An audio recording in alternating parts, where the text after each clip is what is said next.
Estás escuchando Edubim te invita a leer, una serie de podcast de la editorial universitaria Villa María. En cada capítulo te mantenemos al tanto de nuestras novedades editoriales. Conversamos con autores, editores y actores de la cultura del libro. En este podcast te acercamos mucho más que libros. Te invitamos a formar parte de nuestra editorial.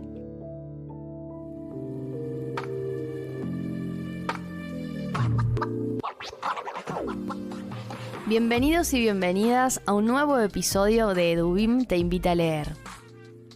Estamos muy contentos de compartir con ustedes una temporada más de este podcast que intenta acercar a los lectores y lectoras novedades en materia de edición y conversaciones con autores, traductores, editores y todas aquellas personas que forman parte del ecosistema del libro.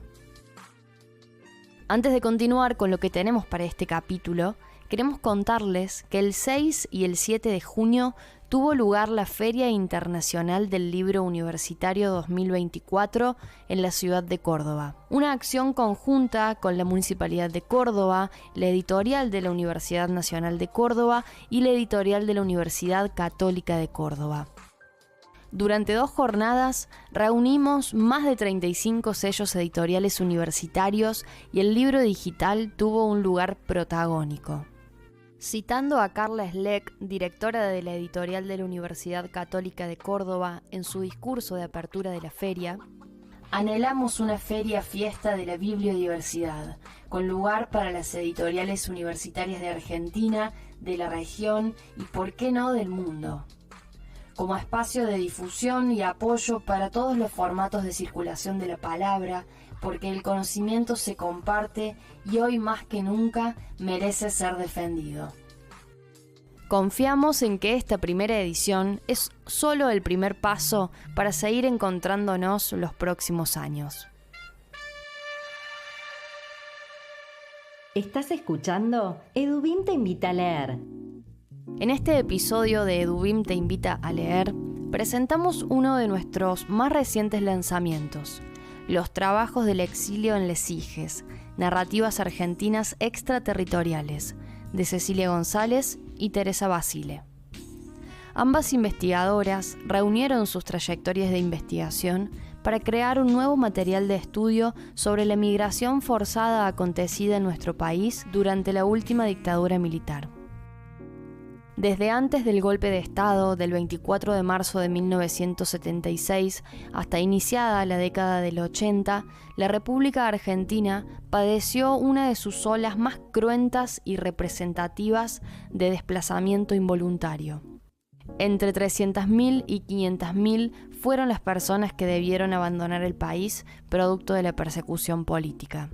Una vasta obra da cuenta de la experiencia de los refugiados que escaparon por sus condiciones de militantes, políticos, funcionarios, intelectuales, artistas, científicos. Pero menos numerosos son los registros sobre la experiencia exiliar de sus hijos, la segunda generación migrante.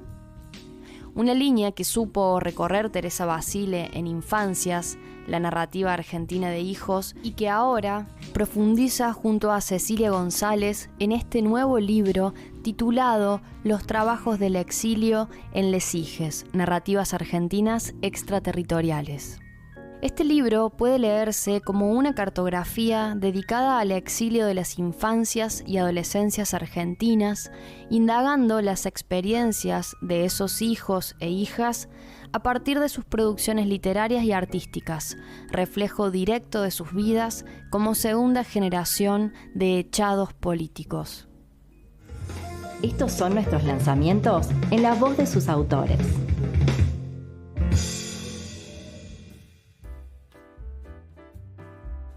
Teresa Basile es doctora en Letras, directora del Centro de Teoría y Crítica Literaria desde 2018 y profesora titular de la Literatura Latinoamericana II de la Facultad de Humanidades y Ciencias de la Educación de la Universidad Nacional de La Plata. Mientras que Cecilia González es licenciada en Letras por la UBA y doctora en Literaturas Comparadas en la Universidad de Bordeaux-Montaigne. Entre sus publicaciones figuran los volúmenes colectivos Las Posmemorias, y Militancias radicales, narrar los 60 y 70 desde el siglo XXI. También es autora de los ensayos El Frente Cultural y Figuras de la Militancia, los 70 contados por la literatura y el cine argentino. Conversamos con Teresa Basile y Cecilia González, autoras del libro Los trabajos del exilio en Les Iges. ¿Estás escuchando? Edubim te invita a leer. Bienvenidas Cecilia, bienvenida Teresa a esto que es Edubim te invita a leer. Un gusto para mí conversar con ustedes a raíz de la reciente salida del libro, el texto, Los trabajos del exilio en Les Iges, narrativas argentinas extraterritoriales. En primer lugar, quisiera preguntarles por qué les interesó este tema y cuáles son los ejes sobre los que versa este libro. Bueno, ante todo, gracias Camila por esta posibilidad y nos es muy grato tener un volumen en Edubim. Nos parece que Edubim es una de las editoriales que jerarquiza absolutamente a las propuestas editoriales universitarias, porque un poco Edubim siempre está proponiéndonos cosas nuevas, aperturas, una distribución impresionante a lo largo del universo, digamos, del mundo por lo menos, esta posibilidad de los podcasts, de las presentaciones. Hay un enorme cuidado por parte de Edubim respecto a las publicaciones que hace, también la posibilidad de las ventas online, y las colecciones, estupendas colecciones, y un poco como dije, y esto lo hemos hablado mucho con Cecilia, el enorme cuidado que tiene en la edición de los volúmenes. Bueno, no podíamos comenzar sino manifestando esto, que más que agradecer es celebrar, verdaderamente en este momento es celebrar que exista esta editorial. Bueno, ahora sí, comenzamos un poco con tu pregunta, que bueno, nada, va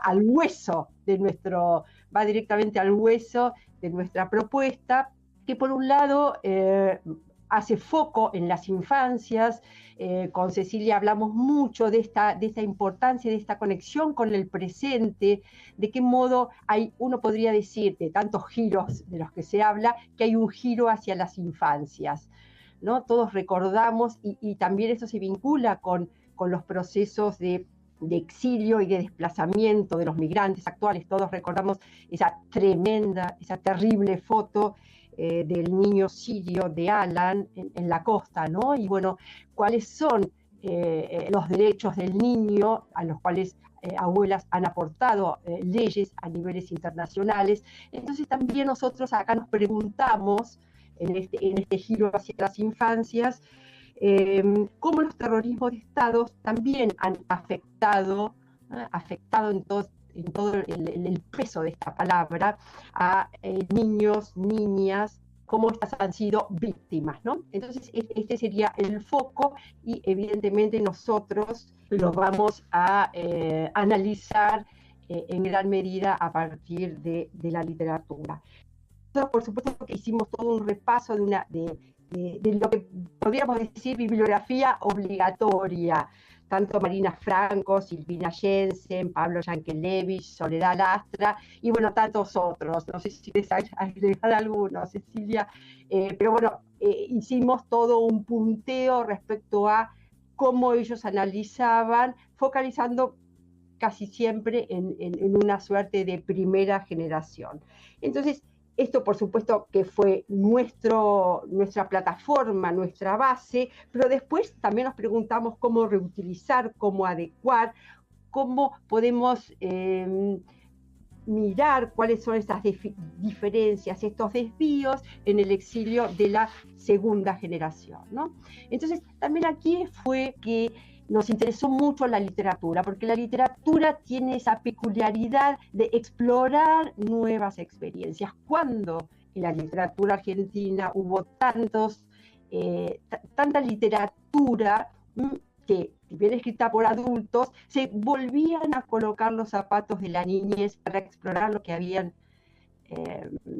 ellos habían experimentado en la infancia. En ese sentido, Teresa y Cecilia, ¿cuáles son esas experiencias que la literatura ilumina, que hace posible, que pone en palabras, que pone a circular en un campo cultural? ¿Cuáles son concretamente esas literaturas y desde qué lugar se puede pensar el exilio o están pensando el exilio en este libro? Bueno, un poco en relación con la pregunta anterior también, nosotros veníamos trabajando con corpus de literatura, entre comillas, de hijos, hijos con minúscula, hijos con mayúscula, desde hace mucho tiempo, Teresa, sobre infancias también, y nos dimos cuenta de que había una especificidad, precisamente, dentro de ese corpus más vasto, una especificidad que pasaba por el relato de la experiencia del exilio infantil o adolescente, porque tenemos los dos, y las palabras aquí tienen un gran peso, ¿no? Es decir, la palabra experiencia contada retrospectivamente, y esto es algo de lo que habla en algún momento de Valverione también, a distancia, es decir, experiencia sobre la que se vuelve cuando esos niños ya no lo son, cuando esos adolescentes ya no lo son, pero que atraviesa enteramente en todo caso, la producción que nosotros identificamos aquí. Entonces lo que distinguimos fue una singularidad que tiene que ver con la experiencia. Y cuando uno habla de experiencia, convoca necesariamente la construcción de un relato de esa experiencia. Nosotros no tenemos acceso a la experiencia, pero sí a la manera como se construyen narrativas en torno a la experiencia del exilio infantil a juvenil a distancia. Y ese fue de alguna manera el foco que nos interesó identificar y que singulariza esta literatura en relación, por un lado, con la experiencia del exilio de la primera generación, que tiene otras características, y por otro lado, con las experiencias de lo que podrían ser otras literaturas extraterritoriales, de los que escriben fuera, por ejemplo, del argentino, que los que en algún momento han hecho la experiencia de una ida y de una vuelta, pero no en el contexto no en el contexto del exilio infantil y juvenil revisitado y retrabajado. Un poco ese sería el contorno. Y después, en relación con lo que decía Teresa, inscribiéndonos en ese campo de estudios sobre el exilio que se renueva e institucionaliza a partir de los años 2000 de una manera con una fuerza bueno, muy importante, los nombres que ha mencionado Teresa hace un ratito lo muestran, ¿no? Y la cantidad de producciones, identificar ciertas características que tienen que ver con que se trató de un exilio, el exilio llamado del 76, o empezó un poquitito antes, tiene ciertas características. Ha sido un exilio masivo, a diferencia de otros exilios y proscripciones recogidos en la literatura argentina.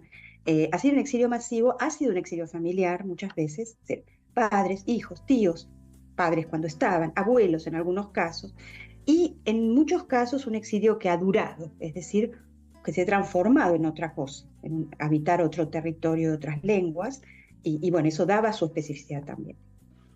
Me parece muy oportuno, Cecilia, lo que vos mencionás respecto a que en esta segunda generación, digamos, una de las preguntas que fueron surgiendo es en qué medida era un exilio familiar, ¿no? Y un exilio familiar, y si podíamos pensar, bueno, también en un exilio adolescente para marcar una situación intermedia entre el adulto y el niño, y también surgió la pregunta por en qué medida, y acá hubo todo un debate en alguna de las reuniones, si existía un exilio infantil, ¿no?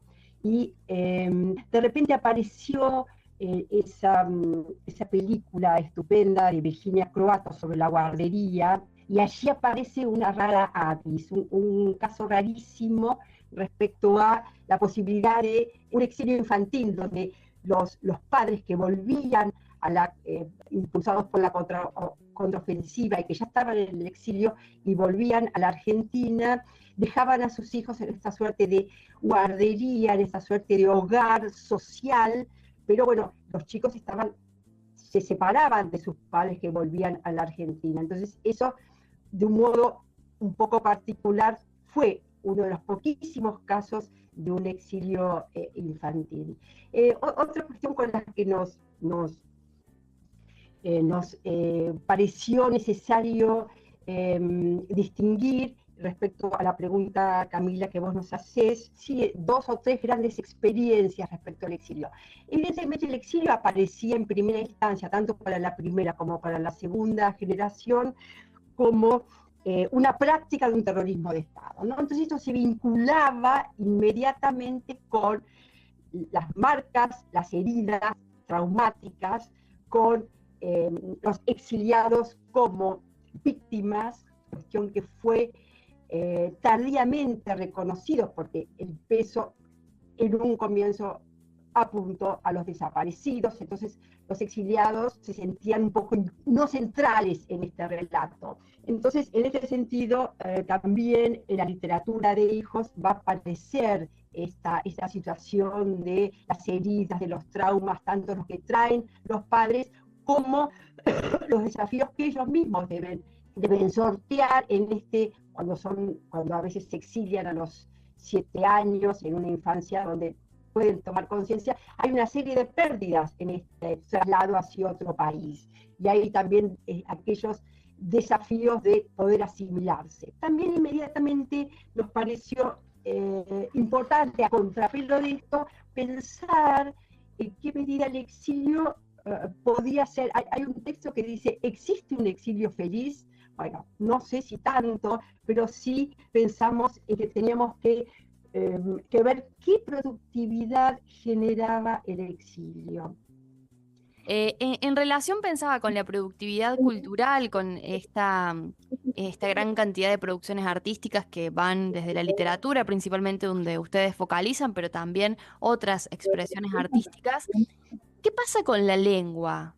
¿Qué pasa con eso en los trabajos artísticos de los hijos del exilio? La cuestión de la lengua es absolutamente fundamental, ya sea que se trate de hijos e hijas que fueron al exilio, que nacieron en el exilio de sus padres, que volvieron a Argentina o que se quedaron en otros lugares de residencia exteriores al país. Y esa relación con la lengua aparece muy claramente en los textos. Y yo quisiera hacer, antes de pasar justamente a esos diferentes aspectos en los que aparece, hacer una referencia a una categoría, que es la categoría de exiliencia, que trabajó Alexis Nuss en una obra que se llama La condición del exiliado. Él evoca esta categoría de exiliencia, diciendo que, bueno, esa exiliencia es una suerte de nudo existencial común a todas las experiencias de los sujetos migrantes, va más allá del exilio, y que se declina a la vez como condición, la condición del exiliado, y por otra parte como conciencia de la situación de exilio. Él lo que explica es que ambas dimensiones pueden, en grados diversos, no coincidir. Es decir, que alguien puede no estar exiliado concretamente, pero no sentirse exiliado y reconocerse como tal. Ha sido el caso muchas veces de las mujeres que acompañaron a hombres al exilio. Bueno, tengo el ejemplo de una investigadora chilena que ha trabajado con testimonios orales de mujeres del exilio chileno y que le decían con mucho pudor: pero yo no soy exiliada, el exiliado era él, ¿no? Es decir, como esta cuestión de estar en el exilio, pero no reconocerse en la categoría de exiliado por diferentes razones. Y luego tenemos también la otra cara, que sería que sentirse, tener conciencia de ese exilio y asumirse como exiliado, construirse narrativamente, identificarse con la figura del exiliado, aun cuando la situación del exilio ya no está más ahí.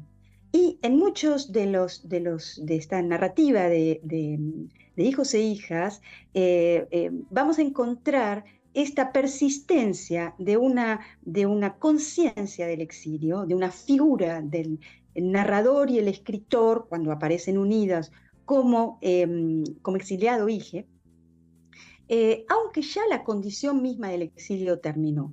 Y en ese sentido, mi introducción tenía que ver con justamente tres modos, 3 momentos en relación con esa lengua. En primer lugar, lo que vimos con Teresa muy claramente, y esto aparece en textos como los de Sandra Lorenzano, que está en el volumen, en los estudios sobre aspectos lingüísticos y aspectos relacionados con la traducción, como los de Claudia Yunque o Susana Rosano, María Angélica Semilla Durán, también María José Punte, aparece esta cuestión de la adopción de un lugar de enunciación en relación con esa lengua, que es un lugar de enunciación fronterizo, una zona liminar que pone a esos sujetos en una posición de extrañamiento, de construirse una identidad de frontería, ¿no? Y identidades, pertenencias más fluidas, de zonas de contacto, de mezcla de lenguas, de interferencias entre sistemas lingüísticos y culturales. Pero ahí nosotros observamos por lo menos tres momentos, tres etapas. El primero es el que tiene que ver con el registro corporal del cambio de lengua, aunque sea el español, porque podemos pasar al español peninsular, a la variante mexicana. También hay una tensión, evidentemente, con la lengua de la infancia o con la lengua de la familia, según los casos. Ese registro corporal aparece en los autores y autoras como tartamudeo, afasia, mutismo, dislocamiento, extracción, amputación. Todo lo que tiene que ver con lo que Teresa evocaba hace un rato del exilio como pérdida. Entonces, a ver, Lorenzano, el exilio es sobre todo un quiebre en la lengua, me quedé tartamuda. En el caso de Santiago Amigorena, su primer exilio le arranca la lengua como uno arrancaría un colmillo cariado, ¿no? Con formas de una gran violencia. En Mónica Zweig va a tomar esto la forma del congelamiento, en fin, hay distintas figuras. Luego, esa misma relación con la lengua que empieza como una caída, como un quiebre, como una pérdida, empieza a definir otras figuras que tienen que ver con la posibilidad de enunciar desde ese lugar de frontería, desde ese lugar liminar. Y entonces aquí vamos a ver aparecer el multilingüismo, las interferencias, los usos de dos lenguas o de dos variantes, y también la tematización del cruce, de la alternancia, de la superposición de lenguas. Hay numerosas reflexiones metalingüísticas, metapoéticas, teóricas que aparecen en estos textos y que han sido estudiados, ¿no? Por ejemplo, Estefanía Di Meglio con respecto a Julián Fuchs, Laura Balaguer sobre Santiago Amigorena, y las autoras que antes mencioné en relación con la obra de Laura Alcoba, o Mónica Zweig o Fernanda García Lao.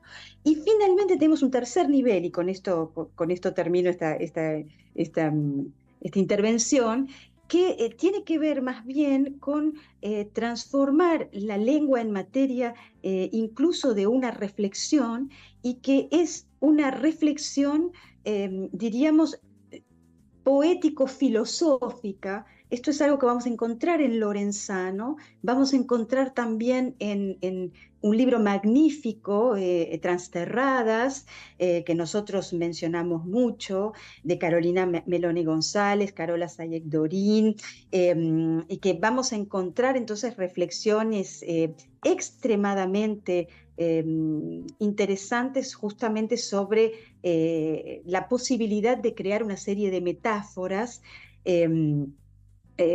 como de neologismos incluso, Transterradas, que toman de José Gauss, pero vamos a encontrar también otras formas como la utilización de metáforas como claveles del aire, o la fragmentación de los significantes como el dislocamiento o el despaisamiento, que encontramos en las autoras de Transterradas, ¿no?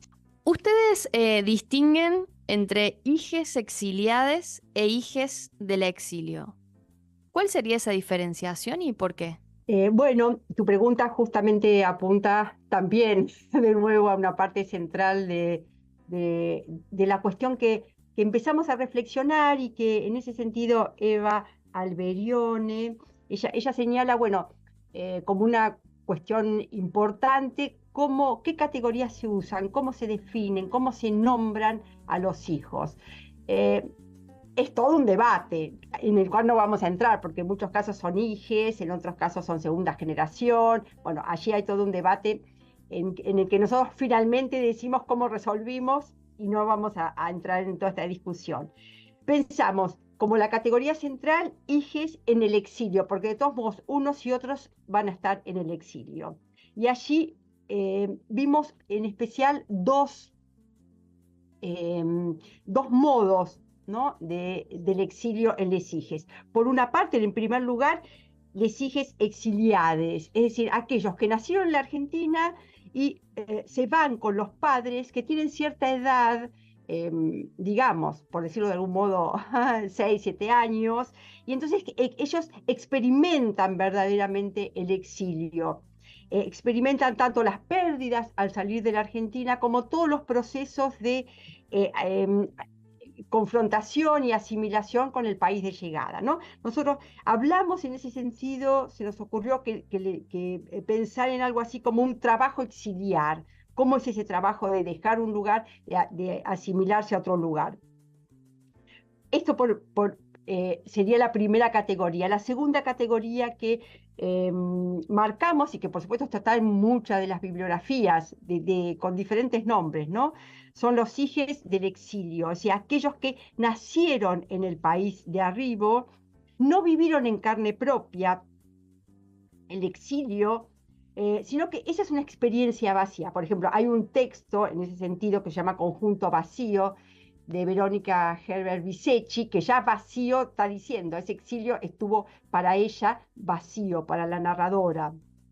Y acá hay una cuestión muy interesante, es el aporte que hace Verónica Stey-Stange, que ella piensa justamente cómo esta suerte de carencia de exilio y de falta de un recuerdo, pero que sin embargo tienen una memoria sobre ese exilio, porque es una memoria que está dada por la transmisión de los abuelos, de los padres, ¿no? Entonces ella trabaja esta aporía, y la trabaja a partir de algo que también nos ha servido, que son dos poéticas que van apareciendo en estos hijes. Por una parte, una pequeña mitología del exilio, así esa falta, ese vacío genera una proliferación de objetos en los cuales ellos quieren depositar, anclar esa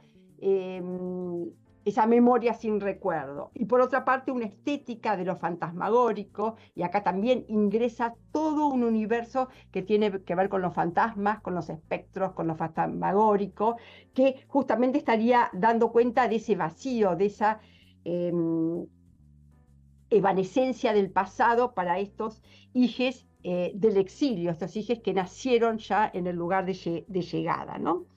Y finalmente, bueno, para hablar de otro caso, por nosotros también distinguimos mucho algo de lo que hoy se habló, que este exilio es un exilio familiar. Entonces, les hijes, por una parte, deben dar cuenta o se enfrentan al exilio propio, el que ellos vivieron, pero también en muchos casos, y casi siempre, al exilio de los padres. Entonces, en algunos casos, en algunas oportunidades, ellos heredan, hay un exilio heredado, ¿no? Esta es la pregunta de Julián Fuchs, si el exilio se puede heredar. En muchos casos hay un exilio de los padres que ellos heredan, y a veces lo heredan a través de silencios, a través de relatos fragmentarios, y entonces ellos deben buscar, hacen toda una búsqueda, y el relato es la búsqueda de qué es lo que allí ha sucedido en el momento incluso previo al exilio. Esto da lugar, digamos, un poco esquemáticamente, como a dos tipos de soluciones. Por una parte, esto puede colisionar con la búsqueda de un destino propio, porque ellos se hacen cargo, como en los eufemismos de Ana Negri, se hacen cargo del exilio de los padres, ¿no?, que a veces vienen muy heridos, que a veces vienen con traumas, y ellos los tienen que sacar de ese lugar o sienten esa necesidad de hacerse cargo. Pero por otro lado, y en el polo opuesto, digamos, muchas veces esa historia de los padres les sirve a ellos como vía para encontrar su propio destino. Esto sucede en muchos textos. En ese sentido, muchos de los trabajos de los artículos que hemos incluido han trabajado en estas cuestiones. Por ejemplo, Estefanía Di Meglio ha trabajado la resistencia de Julián Fuchs, ¿no? Donde allí está el narrador, como la búsqueda del narrador es qué sucede con ese hijo adoptado, con ese hermano adoptado, se pregunta si es o no un hijo de desaparecidos.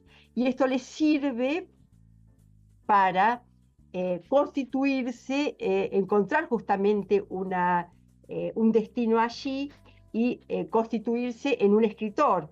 Entonces Estefanía va a explorar justamente la escritura como un sitio privilegiado donde se da cuenta del exilio a través de la escritura. Por ejemplo, el desarraigo y las territorializaciones se hacen visibles en los desplazamientos, un poco lo que analizaba Cecilia, en los desplazamientos entre ambas lenguas, del español y del portugués, y también se articulan diferentes tradiciones literarias, la del Brasil y la de Argentina.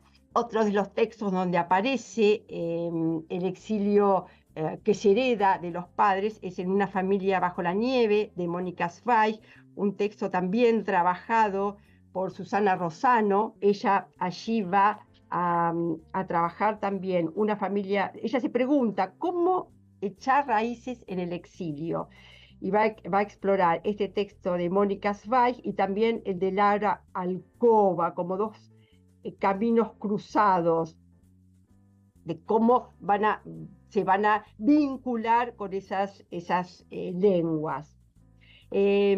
Otro de los textos es Los eufemismos de Ana Negri, y acá nos desplazamos hacia todo el universo Argenmex, un universo que ha sido trabajado por muchos de estos autores. Por ejemplo, Eva Alberioni aborda la cuestión de los Argenmex, también en este caso de los eufemismos, la narradora Clara siente que hacerse cargo del trauma de la madre va a colisionar con su propio destino, ¿no? Entonces, en determinado momento necesita desligarse.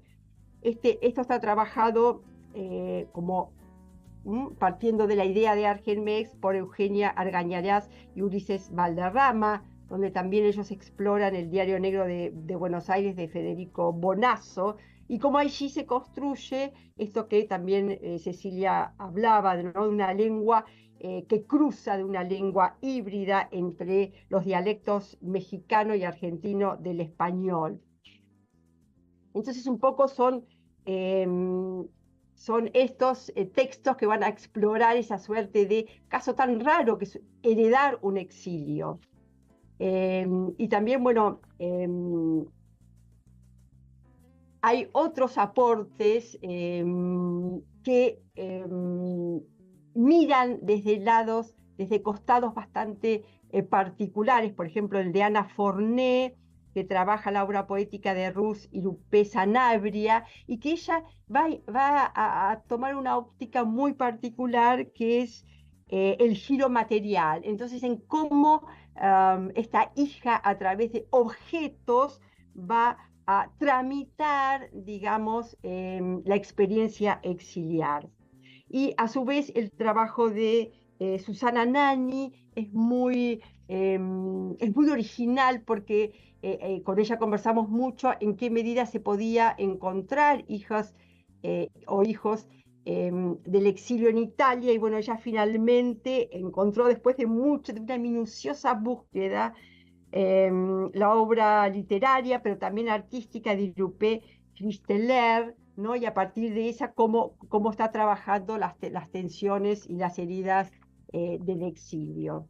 Bueno, Cecilia, ahora te dejo un poco a vos para, si querés completar. Sí, bueno, a mí me parece, fuiste armando una serie de ecos entre estos trabajos que efectivamente también me parecen muy productivos, y en realidad a lo mejor volver sobre este trabajo de Susana Rosano, que me parece que ilustra muy bien estas dos categorías con las que trabajamos, en la medida en que Laura Alcoba es una hija exiliada. Es decir, es una hija que sale de la situación de clandestinidad en la que se encontraba, ¿no? En la Casa de los Conejos, que cuenta en la Casa de los Conejos, y sale al exilio a los 10 años y bueno, reorganiza su vida en torno a este aprendizaje del francés, la adopción de la lengua, la posibilidad de integrarse en una nueva escolaridad, en un nuevo ambiente, en una nueva vida. Y su narrativa muestra ese recorrido, ese viaje de ida y que termina en un viaje de vuelta también, porque hay un retorno y una reconexión cuando vuelve con su propia hija a la Argentina y retoma toda esta historia. Y en el caso de Mónica Zweig, la trayectoria es la opuesta. Lo que se cuenta en Una familia bajo la nieve es después ese congelamiento de la familia, vivir en el exilio como encapsulados y sin volver hacia atrás, hacia la historia argentina, sin contarla, sin explicar lo que pasó. A partir del divorcio de los padres, la familia empieza a descongelarse, ese pasado empieza a emerger y el camino que cuenta la narradora es el que la va a llevar al revés. Ella, que nació en Francia, en el exilio de sus padres, ella nacida en Francia, la va a llevar hacia el español, hacia la historia argentina y hacia la propia Argentina, ¿no? Es decir, a trabajar para un organismo de derechos humanos y recuperar toda esa historia. Entonces son estas trayectorias, estas idas y vueltas entre hijos del exilio e hijos exiliados los que se van explorando en estos trabajos, como decíamos recién, bueno, en este caso Susana Rosano, pero mencionaba antes yo sobre las lenguas del exilio, los trabajos de Claudia Junque o, por ejemplo, de María José Punte, que también se van a interesar en estos vaivenes que tienen que ver, en el caso de Junque, con la traducción, ¿no? Es decir, cómo la traducción también participa de la construcción de una memoria cultural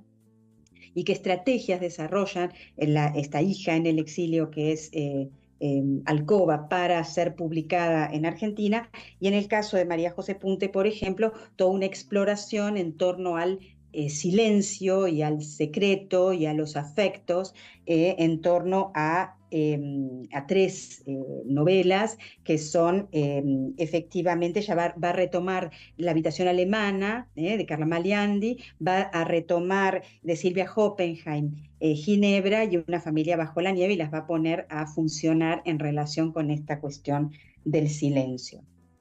En relación y para finalizar esta grata conversación, en la tercera parte del libro, ustedes hablan de decir el exilio, ¿no? ¿En qué consiste decir el exilio? Bueno, esta sección en realidad es un lujo para nosotros, y yo aprovechamos con Teresa acá para agradecer a las autoras por habernos confiado estos textos, que por un lado iluminan la experiencia del exilio infantil juvenil desde lo vivido, porque se trata de un texto